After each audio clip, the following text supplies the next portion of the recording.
Hey guys, it's Paradise, and the longsword got a major overhaul in Monster Hunter Wilds, but don't worry, whether you're used to the bow, a hammer, or any of the other weapons, these changes will affect your hunts too. So it's great to get an understanding even if you don't necessarily main the longsword, and if you are a longsword main, it's time to dive deeper into what the longsword is bringing in Wilds. Do tell us what you're thinking of these changes or the next weapon that you want us to cover, and bear in mind Capcom have been very restrictive on how much we can show and record, with only 20 minutes of recorded footage. So in this video, we will be using footage from some of the incredible Monster Hunter creators out there, and we want to give Nightside and Dear Gamer a special show for their coverage on the longsword, and TDS Chris for helping out with this one, so go check out their channels if you want to see more of it in action. But let's start it off with one of the biggest and spiciest changes. A massive addition to the longsword is the new Spirit Charge. This isn't something that we got to play around with too much during our hands-on time with the demo,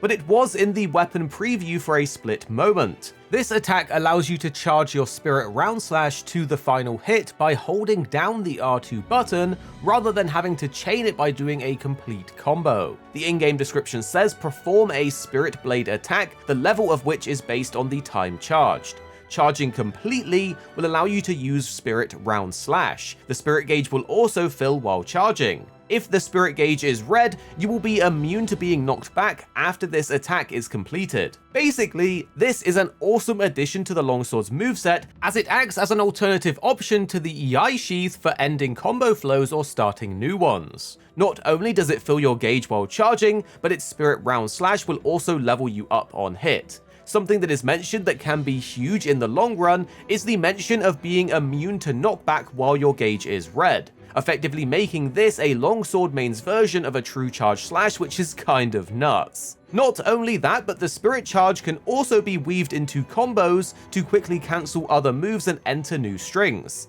In our preview gameplay, we actually did this by mistake, but it allowed us to reset the Spirit Slash combo to level 2, meaning that we could have maybe gone straight into another Spirit Round Slash super quickly. It'll be interesting to see where this goes in the future. Another dramatic change to the longsword is the concept of even more moves outside of just spamming Helmbreaker and the Spirit combo, which becomes available to you once you reach the red gauge. It has always been a core feature for the longsword to become more powerful while you're in the red gauge state, but Wilds takes it to the next level. While in this red gauge, you get access to Crimson Slash, which effectively replaces your basic triangle combo or overhead slash for a more flashy and more stationary combo that looks similar to the Spirit combo. We don't exactly have the motion values for this or know if it will be more effective for elemental weapons, so we're going to have to wait and see for what the actual full use case for this will be, but it does seem to be a faster and much more easier looping basic combo. Something else that is adapted while you're in the red gauge is the Foresight Slash.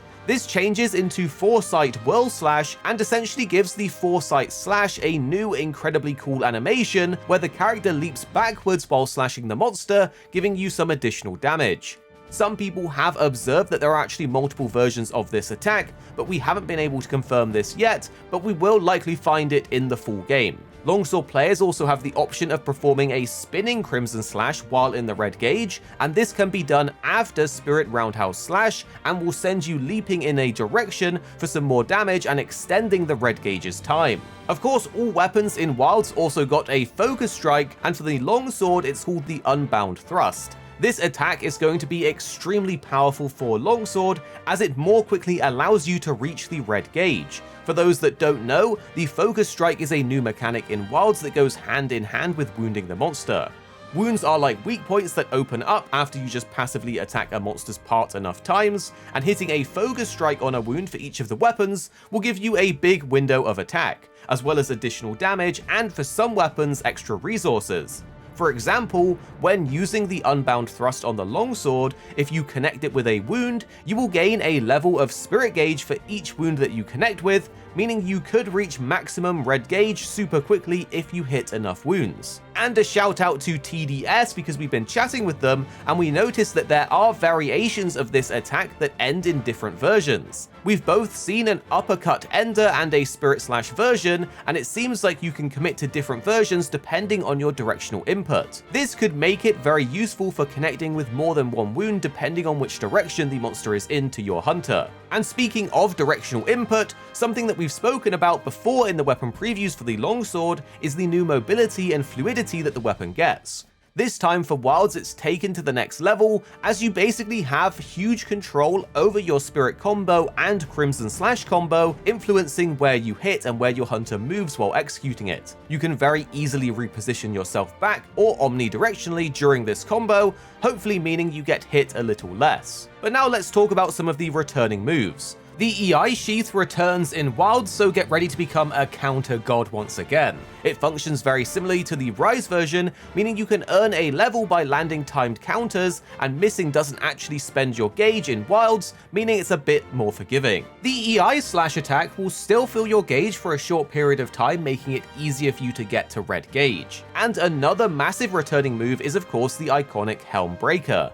This time in Wilds it is much faster than its Iceborne version, and has a completely different animation to the kickoff than it did from Rise. It is still fundamentally the Helmbreaker that we know and love, with a massive burst of damage at the cost of your gauge level. However, this time around, you have the option to cancel it mid-air by sheathing your weapon, meaning you don't need to commit to the full Helmbreaker and you can roll out of it when you land. The true spice, however, comes when you are in complete red gauge and perform the Helm Breaker, as you get an additional follow-up attack called Spirit Release.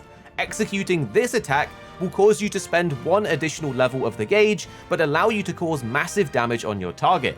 Supposedly, the move also has hyper armor, meaning you can't be knocked out of it, but we aren't able to confirm this just yet, as it doesn't seem like people have been hit while executing this move in any footage. However, there is more. The longsword also gets an awesome mounted finisher that basically has you looking like Virgil. The Spirit Round Slash doesn't automatically sheath your weapon, allowing you to have more options afterwards, such as the Crimson Slashes or other combos depending on your scenario. So there's an in-depth and deeper look into the longsword and its various changes, and it is looking like an absolute beast of a weapon in Monster Hunter Wilds. Tell us what you're thinking about it down below and what weapon you want to see us go deeper into next, and make sure you're subscribed because we'll have more videos coming on Monster Hunter and your favorite games coming very, very soon.